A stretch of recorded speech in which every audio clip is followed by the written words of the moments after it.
I'm Craig Kenneth, a relationship coach and a psychotherapist. Every relationship is different and every breakup is different. Work with me and you'll get professional help on your situation. And if you're in no contact, focused on personal growth, my workbook series, The Knowledge, will help you make changes like you've never made before. Available now at AskCraig.net.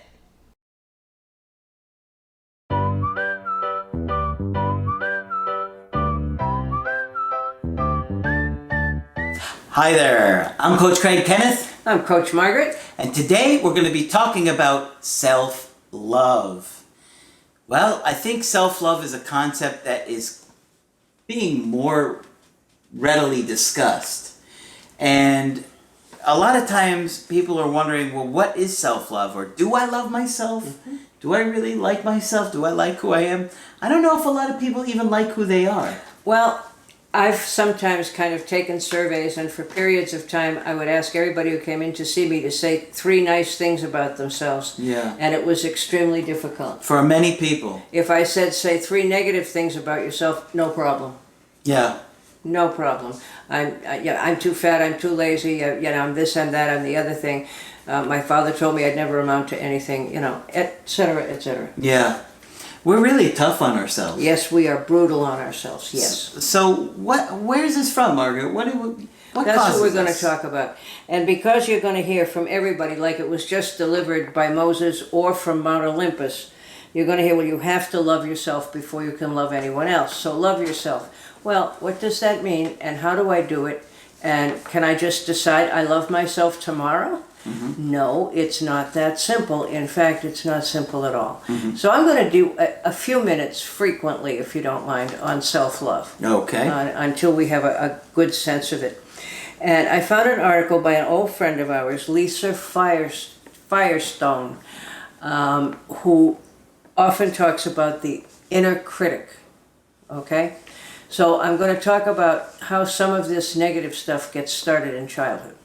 Do you think that our lack of self-love causes us to value our partner more than ourselves? Oftentimes, I do. And you'll have people even wonder, what do they see in me? What could he or she possibly see in me? I'm not worth all that much. And it probably only adds to the desperation of wanting that person back. Absolutely, yeah. Why would anyone love me? Yeah. Yeah. Okay. All right. So what do you have? Okay, well, and I just want to say a word of, parents don't do this on purpose, but it does happen, okay? As kids grow up, they often take on their parents' negative self-perceptions. Mm-hmm. So if you have negative self-perceptions, worse yet, you can hand them on. And the critical point of view directed toward them. For example, if a parent regards their child as a burden, that attitude will be woven into that child's self-esteem. This negative programming from parents and other influential persons in the child's life can injure the child's self-esteem. Sure. The negative programming from parents and others, combined with other influences such as accidents, illness, and death, can lead to the formation of an anti-self system, which grows up to be the critical inner voice that she writes about so frequently.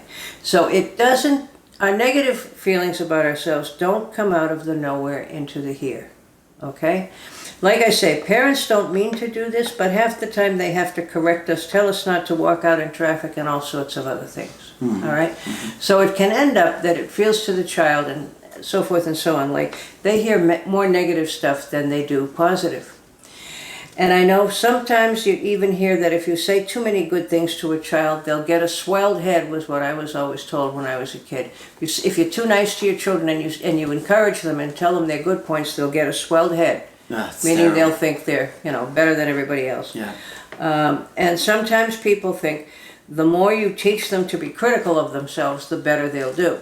And what we now understand is that that doesn't work. No. It works the opposite way. And I always think of the concept of the tough coach, who's really tough on his players and really makes them toe the line and so forth and so on. And sometimes that may work, but not most of the time. Sometimes I'm a tough coach. Sometimes you are, Craig. Yes, you are. And both of us are, I guess we could say. I think you're tough less often than I am. I'm tough in a different way. You are. I'm tough in a different way. All right. The anti-self system represents a variety of destructive and critical attitudes children adopt toward themselves and the world at large. The critical inner voice operates as an internalized parent, reminding people of their flaws, warning them against certain actions, and instructing them about how to perceive the world. Mm-hmm. Hurtful parental attitudes, projections, and unreasonable expectations expressed toward the children are the basis of these self-attacks. For example, kids who are told, "Why are you so lazy? Can't you get anything right? You're driving me crazy. Why aren't you doing better in school? Why can't you just make friends? I don't understand." Incorporate these negative attitudes into their self-perception. They develop critical inner voices that attack them. People say to themselves, "You're stupid. You're a bother. You're not good enough. You're a failure. No one could like or love you." Horrible. Horrible, okay? You know what? If you've had your parents talk to you in those ways, share comments so people can see. Please do.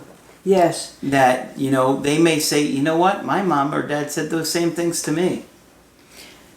One of the ones I hear the most often and have heard the most often, yes, that's a great idea, Craig. Yeah, that feedback would be very helpful to us, is "you'll never amount to anything." I was talking to a guy the other day who was really working hard and struggling, and he had been told all of his life, "You'll never amount to anything." Wow. I've heard kids being told they have too many needs, they need too many things from the parent.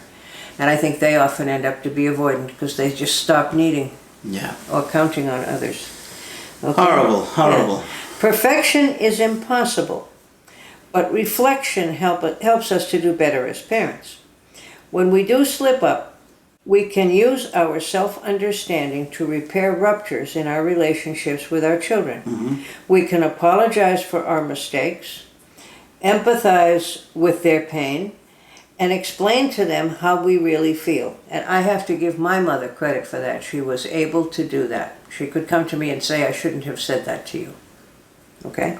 See, I was fortunate that my mom didn't ever really put me down. She would never say anything like that to put me down that I could think of. Yeah. So she wouldn't often feel the need to apologize, I think, because she was always like caring and kind. My mother didn't do Anxious. it often, but anxious. My mother didn't do it often, but I do recall her being able to apologize on occasion, and I give her credit for that. Yeah. I'm wondering how many people out there had parents that couldn't apologize. That couldn't, yeah. Wouldn't even think to do it. The more honest, open, and mindful we make the environment we share with our children, the more we enable our children to be resilient and to move confidently and independently into the world. And you hear certain phrases that loved people will tell me. "I'm so glad you were born. I'm so glad you're here. You're a joy to my heart. I'm so proud of you." Lots of people have never heard these phrases. And now that I think about it, it might be nice to collect a list of common positive phrases that we can say to our children and certainly to ourselves. Okay? Yep. All right. So that's my introduction to self-love, and we're going to move on with it because I know you're hearing it everywhere. And it sort of sounds accusatory, like, "You better do this by tomorrow." You can't do this by tomorrow. It involves a lot of work. Yeah, and if you start to really think about the, examples Margaret gave and maybe rewatch the video and write down the things, you can really evaluate. Oh, wow, I never realized all the negative things that my parents said about me. No wonder why I don't feel too good about myself, and no wonder why I'm so devastated over somebody leaving me. Right. Exactly. Yeah. Why can't you make friends? Because I think the healthier you get, the more likely you can handle a breakup in a way where you feel good about yourself, and you feel like, you know what, if this person doesn't want to be with me, that's okay. I'll find somebody else. I'll be fine. Yeah. And I think really healthy people feel like that. But think about it. If you really feel that you're unlovable and a loser, of course you'd be panic-stricken. Why would anybody want to be with me? And how would I get anyone else? Yeah. Sure. Because no one's going to like me. Right. Why would I My get mother anybody said. else? Yeah, wow. And it's hard sometimes. We have incredible loyalty to parents, no matter what they said to us. And sometimes we can almost feel guilty about saying, no, I'm not accepting that. Yeah. You know? I know my parents said it in good faith, but no. I'm not a loser. And I am likable. So there. Great point. All right. All right, so that was a good article and something for you guys to think about and put things in perspective as to why maybe you're not really caring about yourself so much, and you're caring more about somebody else than you do more yourself. about somebody else. But like I say, the way it's said these days is almost accusatory. Like, if you can't do that today, there's something wrong with you. No, it may take till at least the middle of next week. Okay? At least that. At least. All right. All right. So, if you want to get our help personally, just go to my website, askcraig.net. Sign up for the coaching option that works best for you. I do email coaching and I do Skype. Of course, Margaret is available for Skype coaching. If you feel that I can be helpful, feel free to call me. Just click on Margaret on the top of the website to do that. But that's it for this video. I'm Coach Craig Kenneth. I'm Coach Margaret. And we will talk with you soon.